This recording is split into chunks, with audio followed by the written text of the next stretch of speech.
not sure why I'm posting, maybe to vent, maybe to find comfort in others' similar experiences, and maybe to ask if I'll recover properly. I don't want this to destroy me. It's still quite fresh and I'm dealing with probably every emotion possible, but this week, I have found out that my BF has been on dating apps for pretty much the entirety of our 2-year relationship. I caught him when he went away for a weekend work meetup and sent me a screenshot which had Tinder and Bumble icons on the notification bar, obviously, but luckily for me he was dopey enough not to clear them. I flipped out and he came out with some bullshit that a recent update installed them automatically. Yeah, right. He was mostly uncontactable all weekend, drinking till 6 a.m. etc. But when I did video chat with him I knew he was deceiving me. I could tell in his eyes and body language. Anyway, he was in a bad way with extreme anxiety from the hangover, so I said I'd pick him up from the airport. I was actually worried about his safety. On the drive home he was talking about some stupid argument and drama that happened one night amongst colleagues and how he's worried about this particular female colleague. He was also saying how they had deep chats about mental health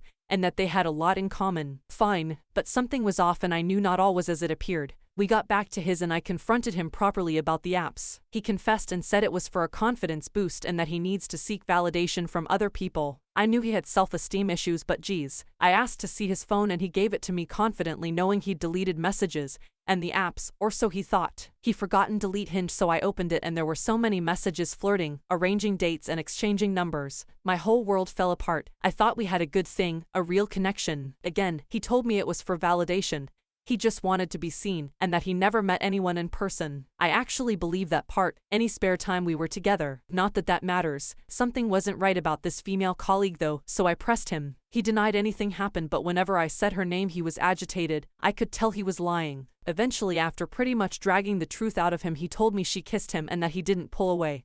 And that in that moment he wanted it. If the apps weren't bad enough, this really floored me. This was way more real. He said he regretted it and pulled away after the kiss, but who knows, the fact he got himself into that position is bad enough. A few days later, and struggling to cope with the mental anguish, I go back to his for more clarity to process everything. I asked to see his phone again and he hands it over. I went through the messages between him and his friends to see if I get the real picture, the things he's not comfortable telling me, and sure enough, more incriminating stuff. Messages saying how he wants to meet women on Tinder, messages saying how he had an instant spark with this woman, blah blah. Well, I got the picture and it was a completely different picture to the man I thought I knew. I can see he's absolutely gutted he's hurt me so much, but he's also just realized how much was actually at stake. I'm absolutely devastated. I really thought we had a good future together. I told him he needs to sort himself out, get therapy, because he can't live his life like this hurting people. And for me, I just don't know what to do with myself now.